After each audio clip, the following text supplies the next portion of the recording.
51, winter season pa rin mga ka-solo flight. Part 4 na po ito. Medyo malakas yung snow kagabi mga ka-solo flight. Kaya ngayong paalis tayo mga ka-solo flight. Makikita nyo, no? Umuusok pa. Ayan, umuusok mga ka-solo flight, no? Tapos maraming snow ang ibabaw ng sasakyan. So, bakit kaya siya mausok mga ka-solo flight? Siyempre, bukas yung makina eh. Ano ka ba mga ka-solo flight?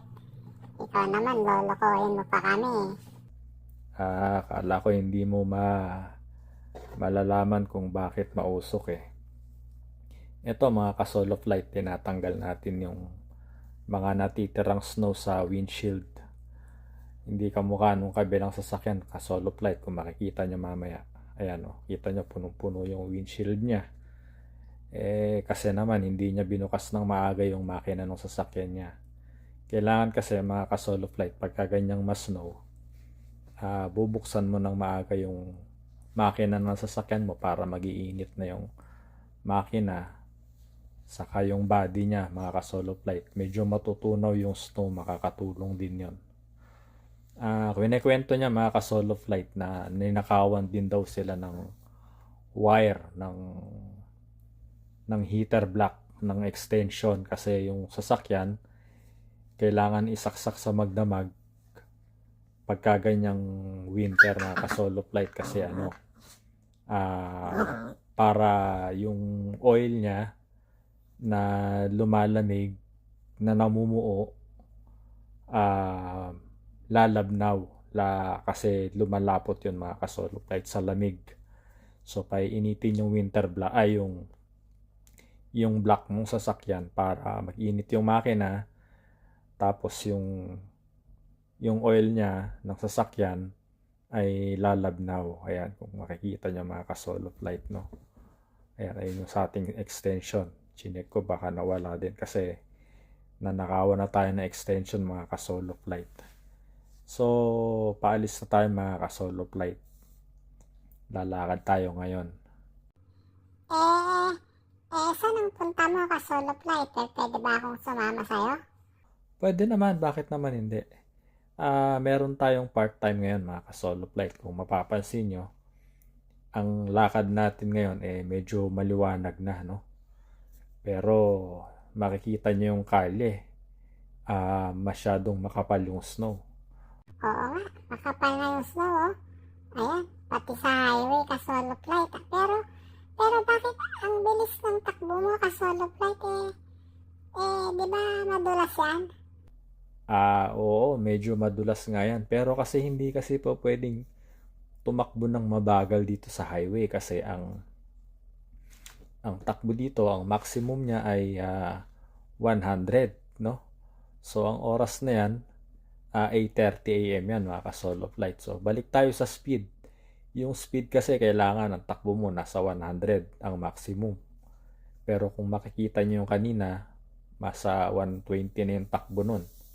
Yung mga mabibilis na yun, no? Mabilis na yung takbo natin ka-solo flight. Pero may mas mabilis pa. Bawal kasi dito ang sobrang bagal. Bawal din ang sobrang bilis. Ayan, yung truck na nadaanan natin, siya yung naglilinis ng highway, ng mga snow. Kinakayod niya yan. Kaya pala ganun yung takbo niya. Kinakayod niya pala yung mga snow. Oo, tama ka, ka-solo flight. Ayan, ang takbo natin, papunta tayo sa Winnipeg. So, 2 kilometers pa yon yung biyahe natin.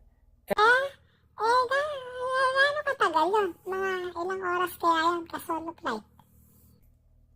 Mga siguro 1 oras at kalahati siguro yung takbo natin. Ay, ang layo pala nun. Medyo, ano yan? Ayun, liliko na tayo sa pa-Winnipeg na yan. Liliko tayo sa kanan. Medyo malayo nga. Parang nakakaantok nga yun, ano? Ito nga si Ong, tulog na. Hindi pa nga nakakalis. Natulog na kagad. Kasi daw, puyat sa kagabi. Kaya sabi niya, matutulog muna daw siya. Mamaya na daw siya gigising. O, ayan. Pa-Winnipeg. Diretso tayo. Ka-solo flight. Hayaan mo lang siya matulog kasi mamaya pagpapatulong tayo sa pagki-cleaning doon sa pupuntahan natin sa kanya. Saka na natin siya gigisingin. Ikaw, hindi ka ba inaantok, Eng-eng? Hindi naman ka-solo flight kasi nag-e-enjoy ako kasi ito yung gusto kong ito yung gusto ko lagi yung babiyahe ng malalayo. Gusto ko yung ganyan. Ito, kakaiba nga ito kasi walang nakikita dito, puro snow kabilaan. Parang nakakatakot nga eh. Tama ka, medyo nakakatakot nga kasi unang-una, hindi tayo taga rito, hindi natin kabisado yung biyahe, no? O, ayan, medyo se-selfie muna tayo. Shout out pala sa gumawa ng ating bonnet, si RMSC, si Ruth Marin S. Cabusao. Gawa po niya yan, ka-solo flight, yung bonnet na yan. Ayan, o, kita nyo. Bagay na bagay sa akin, di ba, ka-solo flight. Saka, ayan, gusto ko yung kulay niya, color red, ayan.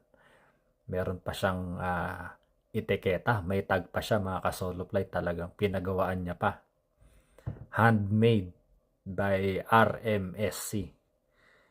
Yan, Ruth Marin S. Cabusao. So, salamat kay Ruth Marin S. Cabusao, ha. Ang ganda naman yan, ka-solo flight. Ano to ka-solo flight? Yan yung Center of Canada. Sabi nila, yan daw yung sentro ng Canada. Nandito daw sa lugar na to. So, biyahe tuloy tayo. Tuloy-tuloy tayo sa biyahe, mga ka-solo flight. So, dire-diretso lang to, mga ka-solo flight, no? Yung mahaba na yan. So, ang takbo natin, inuulit ko, mga ka-solo flight, ang maximum 100 kilometers per hour ang ayan, makikita nyo, 102, mga ka-solo flight, yung takbo natin, Ayan, kung nakita nyo kanina sa cellphone, yung map natin, mga ka-solo flight, yung sinusundan natin, diretso lang siya, mga ka-solo flight. So, enjoy lang, mga ka-solo flight, ha. O, Eng-eng, kamusta ka naman dyan? Okay naman ako ka-solo flight. Huwag mo akong alalahanin kasi nag-e-enjoy ako eh. Ba't tayo lumiko ka-solo flight? Akala ko dire-diretso lang. Saan ba tayo pupunta dito ka-solo flight? Ay, oo, ka-solo flight, Eng-eng.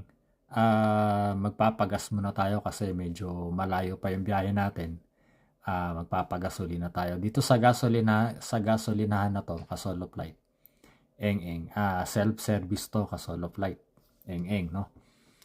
Ibig sabihin ng self-service, ayan, kagaya nung may picture sa taas, nag-selfie tayo, ayan, may picture ako dyan dati na self-service. So, dito, ikaw ang magkakarga ng gasolina sa sasakyan mo.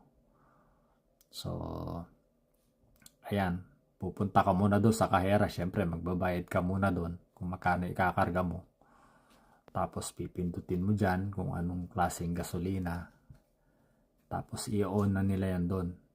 Bubuksan na nila. Isasalpak mo lang yung nozzle sa sasakyan. Ayan, tapos tatakbo na yan. Ayan, kumakarga na yan, no? Ayan, tingnan nyo. Yung ikakarga natin kung magkano. Hulaan mo, Eng-eng, magkano ikakarga natin? Sige, ka-solo flight. Wow, nag-selfie pa si ka-solo flight Pumapose pa Sige, ka-solo flight. Hulaan ko kung magkano. 100? 100 ba? Teka muna, nagse-selfie ako. Huwag ka munang magulo dyan. Pumaporma ako. Hindi 100. Sige lang, hulaan mo lang. Magkano? Siguro 200. 200 siguro yan, ka-solo flight. Hindi 200. Kukunti lang yon 2,000. Sige, para matapos ka ng kakahula. Nahirapan ka na. 2,000 ikakarga natin dyan sa sasakyan na gas natin kasi medyo malayo yung biyahe natin 2,000? Ang mahal naman, ang laki naman nun.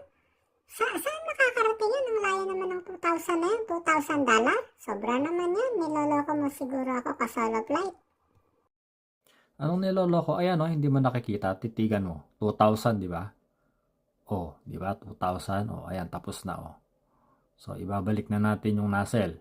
Isasauli na natin bago lalakad na tayo. Okay? Oo nga, 2,000? Parang ang laki laki naman yan. Ang laki naman ng tangke niyan. Parang pang truck naman yan. Ka-solo flight. Ang laki.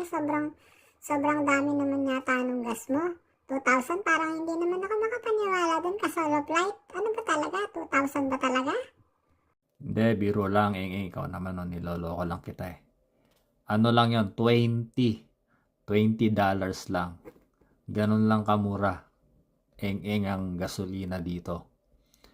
20 lang malayo na mararating mo sa $20 mo. Wow! Ganun ba?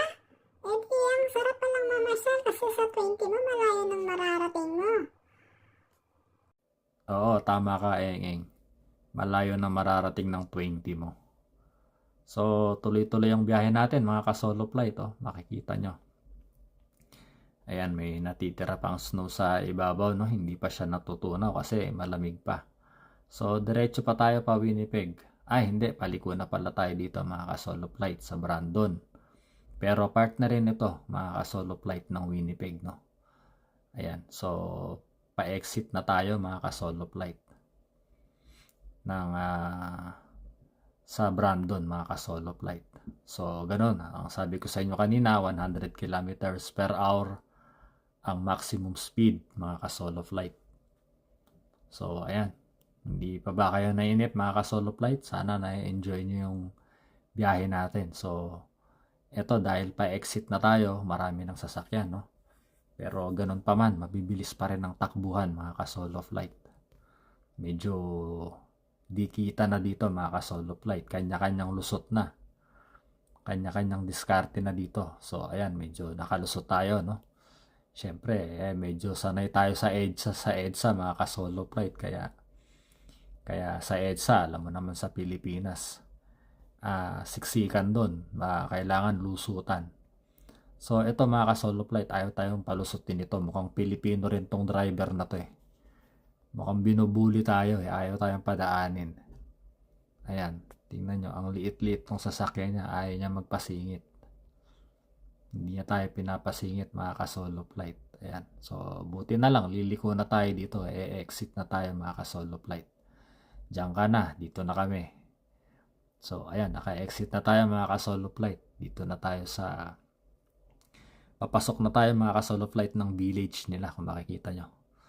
So, pero mabilis pa rin ang takbuhan dito, mga ka-solo flight, no? So, nasa ano tayo, liliko daw tayo sa kanan, 500 meters sa Royalwood. So, ito, Royalwood na. Pasok na tayo ng Royalwood, mga ka-solo flight. Ito na yung village nila. So, kung makikita nyo, mga ka-solo flight, no? Punong-puno ng snow yung kalye. Ayan, puti. Parang nagbabiyahe sa langit kasi puting-puti. Ayan. Bali, ang racket pala natin dito ngayon, mga ka-solo flight, maglilinis tayo ng bahay. Unang-una, sa garahe, sa parking, yung snow, ihahawiin lang natin yun, mga ka-solo flight, para may dadaanan yung mga tao. May dadaanan sila. Kasi sigurado yan sa malamang yung parking nila, yung daanan, punong-puno ng snow yun. So, madulas, kailangang hawiin. Tapos, pangalawa, sa loob, may papalinis daw siya. Palilinis daw niya yung CR, yung tiles. Yung tiles kasi nung CR nila, medyo dumumi na. Papalitan natin ang sealant. Tatanggalin natin yung lumang sealant bago papalitan natin ng bago.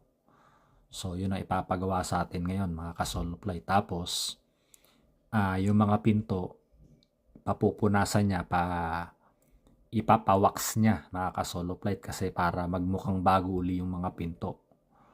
So, yun ang tatrabahuin lang natin ngayon. Saka magmamapyata. Magmamapyata tayo ng buong bahay, mga ka-solo flight. Siguro mga 2 oras, 3 oras, 4 na oras yun, mga ka-solo flight, no? Na tatrabahuin natin. So, dito na tayo, mga ka-solo flight. Malapit na tayo. Papark na tayo dito sa lugar nila. So, ready ka na ba, Eng?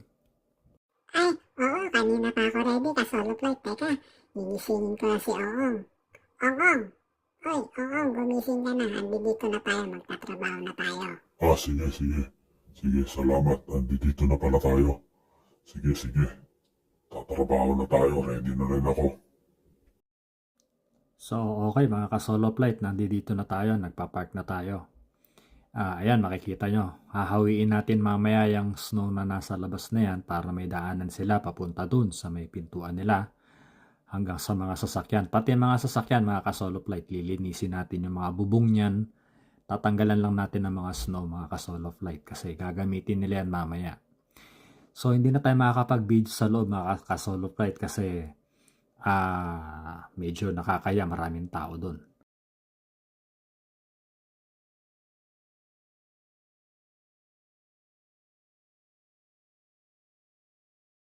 Okay, mga kasolo flight, ibang bahay na tayo Baka nalilito pa kayo. So, eto. Binigyan niya ako ng listahan kung anong gagawin kasi aalis yung may-ari. So, game na tayo mga kasolo flight. Ayan yung mga nakalista. Ang mga nakalista niya dyan, unang-una, tatanggalin natin ang mga alikabok, lahat. Yung mga appliances, yung mga cabinet, upuan, lamesa, basta lahat. Lahat na makikita nating alikabok, tatanggalin natin dyan sa bahay. Tapos, hanggang kwarto yan mga kasolo flight. Kwarto, opisina, may opisina siya dyan mga kasolo flight. Tapos, sa CR, yan, tatanggalin natin ang alikabok yan. Ay, madali lang pala. Sige, kayang-kaya ko yan. Kasolo flight, ako na lang gagawa. Tutulungan na kita para ikaw na dun sa kwarto. Oo, kaya ako na lang dun sa kwarto, ikaw na lang dyan, kasolo flight, para hindi ka na lilipat ng pwesto. Sige, tama, Eng. Doon ka sa kwarto. Dito naman ako sa CR. Ako maglilinis ng CR. Kasolo flight, paano bang gagawin sa CR? Anong klaseng linis ba gagawin dito? Sige, ong dyan ka sa CR. Tanggalan mo ng mga alikabok, yung sa lahat ng ibabaw dyan, yung mga pinagpapatungan ng mga sabon, lotion, pabango. Tanggalan mo ng alikabok yan. Tapos yung bathtub, hugasan mo, punasan mo ng basa, no? Tapos yung bowl niya, yung pinaka-kubeta niya, buhusan mo ng asido para malinis. Tapos punuan mo, i-mop mo yung floor Kailangan mabango, ayusin mo yan, ong. Sige, ayos, kasolo flight. Kopya yan, kopya. Sige, ayusin niyo yung trabaho niyo habang gumagawa naman ako dito. Kayo dyan kasi nililinis ko tong mga appliances, etong mga pasimano dito, yung microwave, yung oven toaster, lahat dito lilinisin ko kasi may mga babasagin dito, kaya ako dito. So, ikaw, Eng, kamusta ka dyan? Ay, ayos lang ako dito, kasolo flight. Huwag mo akong intindihin, marunong akong gumamit ng vacuum. Di ba iba-vacuum itong di ba iba-vacuum yung carpet nila dito sa kwarto, kasolo flight? Oo, tama, Eng. Iba-vacuum yan. Tapos, punasan mo yung mga aparador nila, yung mga makikita mong pwedeng dapuan ng alikabok, punasan mo yan. Kung may makikita kang mga alahas o kung ano man, pera, wag na wag mong pakikialaman, kasolo flight Eng, Wag na wag mong pakikialaman kasi pinagkatiwalaan tayo. Umalis yung may-ari, walang tao dito, tayo lang. Kaya wag nating sisirain yung tiwala nila kasi mas malaki ang mawawala sa atin, Huwag kang matutokso kung ano makikita mo dyan, pera, alahas, o kung ano paman. Wag na wag mong pakikialaman, Eng, Sinasabi ko sa'yo. Ay, oo naman, kasolo flight, alam ko yon. Tinuro sa akin ng nanay ko yan. Wag daw akong malikot ang kamay. Kasi magagalit si Jesus. Hindi nga malikot ang kamay. Malikot naman ang paa. Malikot ang paa kasi gusto gala ng gala. Ayan, yan ang malikot ang paa. Puro gala ang alam. Magtatalo na naman kayong dalawa. Trabaho na ng trabaho para makatapos. Ako, nagmamap na ako dito. Tapos na ako magpupunas. Kaya nagmamap na ako. Para mabilis tayo makatapos. Makauwi na tayo mamaya-maya. Dito kasolo flight, hindi mo ba ako bibidyohan? Ano ka ba, bawal dyan. Kwarto yan eh. Hindi pa pwedeng videoan sa kwarto. Eh ako dito sa CR, ayoko din magpa-video kasi nakakaya CR to eh. Si Kasolo Flight, oh, kita mo, nasa labas na siya. Gumagamit na siya ng anong tawag dyan, Kasolo Flight. Ano ba tawag dyan, Kasolo Flight, sa ginagamit mong makina na yan? Tawag dyan, snow blower ang tawag dyan. Ong-ong, saka eng-eng. Snow blower ang tawag dyan. So, mas mabilis tong gamitin. Kaya lang, yung mga gilid-gilid, yung mga sulok-sulok, hindi niya kayang pasukin. So, kailangan nating papalahin yan. No? Papalahin natin yan para mailalabas natin. Tapos, ibubuga niya doon sa kabilang dulo. Kung hanggang saan aabot. Ihahagis natin doon sa kabilang bakod, sa kapitbahay. Hindi ba magagalit sa atin Kasolo Flight yung kapitbahay kasi doon mo itatapon yung mga snow sa kabila? Nako, baka magagalit sila sa atin, baka babarilin nila tayo. Eh di pag binaril tayo ng kapitbahay, umiwas ka na lang. Marunong ka ba umiwas? Kailangan alerto ka para pagka binaril tayo ng kapitbahay, makakaiwas ka, hindi ka tatamaan. Hindi, walang tao sa kapitbahay ngayon. Kasi umalis, walang tao sa kapitbahay. Kaya huwag kayong maingay dyan, huwag kayong kwento ng kwento. Para hindi tayo mahuhuli.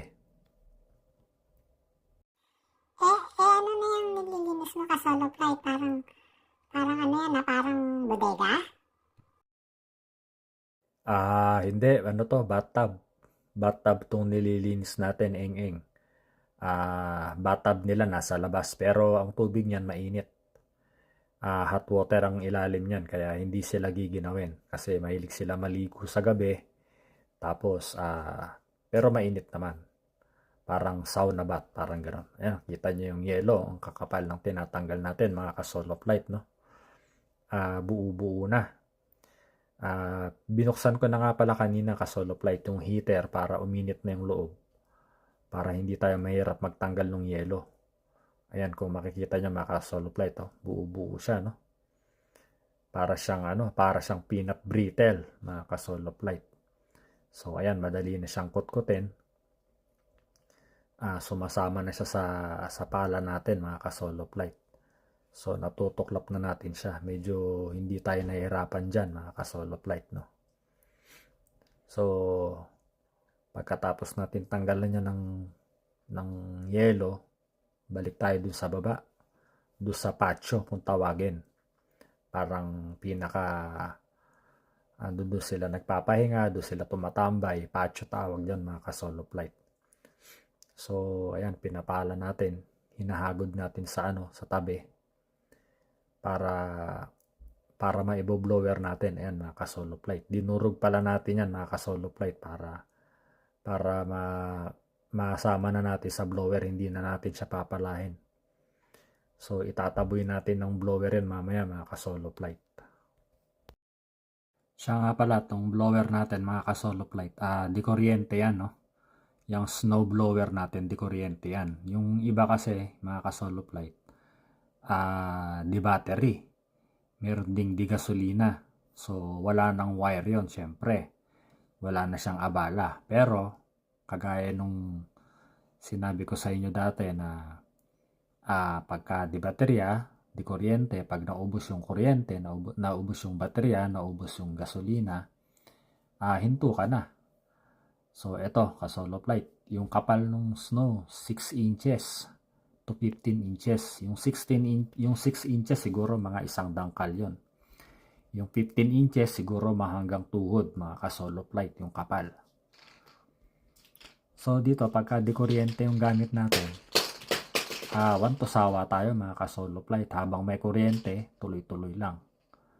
So, sa baterya, pag naubos yung baterya, yung charge ng baterya, pahinga ka muna, i-charge mo muna.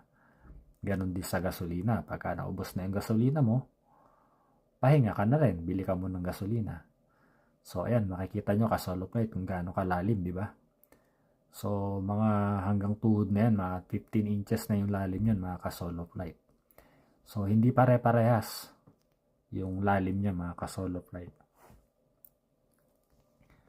Ayan, pagka masyado na makapal, mahirap itulak. So, hindi natin pupwersahin kasi baka masira natin yung blower nila. Kasi bago pa yung blower nila, mga ka-solo flight. Ayan, nakikita nyo, bumubuga, di ba? Bumubuga siya. Pero pwedeng i-adjust yung buga niya, ka-solo flight pa pwedeng itaas. So, hindi pa natin tinataas kasi malakas yung hangin, lumilipad. Bumabalik sa atin. So, mamaya-mayang konti, mga ka-solo flight, itututok na natin yan doon sa kabilang pader, sa kapitbahay. Huwag kayong maingay, ka-solo flight. Dadali natin yan sa kapitbahay. Hala, doon may tatapon talaga ka-solo flight sa kapitbahay. Natatakot na tuloy ako ka-solo flight kasi baka may magbaril dyan, baka may CCTV sila, makikita nila tayo dyan. Babarilin tayo. Hindi na ako makakauwi sa nanay ko. Ikaw naman Engeng, binibiro ka lang ni ka-solo flight eh. Siyempre hindi niya gagawin yun. Ano ka ba Engeng talaga o hindi ka naman mabiro eh. O yan, umalis ka dyan Engeng kasi baka masagasaan ka. Ay, kala ko kasi totoo yung sinasabi ni ka-solo flight. Parang totoo kasi magsalita eh. Ay, medyo makapal na ano, kitang-kita yung kapal ng snow oh. Yan ba yung 6 inches ka-solo flight, yung ganyang kalalim? Ay, oo, ganyan kalalim yung 6 inches, yung nakikita mo sa harap mo.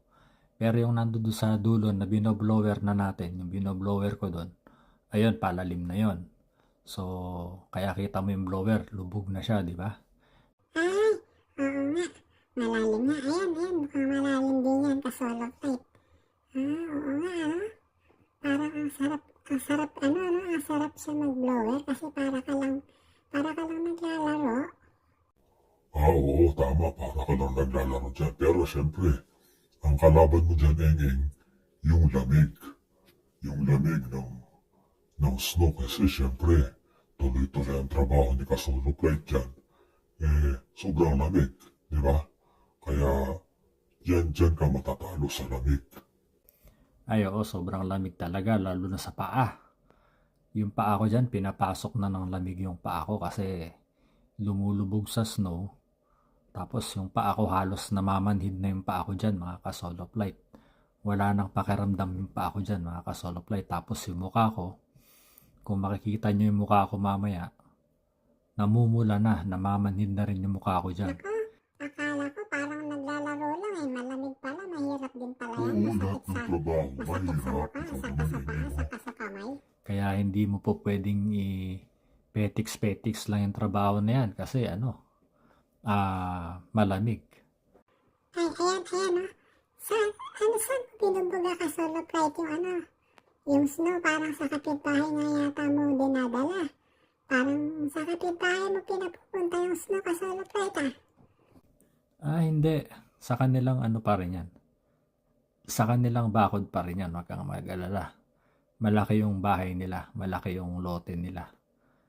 So, ayan mga ka-solo flight. Yung part na sa likod, nililinis na rin natin kasi para mapupuntahan nila doon. Kasi nandoon yung bukasan ng tubig eh. So, para maisaksak nila yung heater. Madami pala tayong gagawin dyan ka-solo flight kasi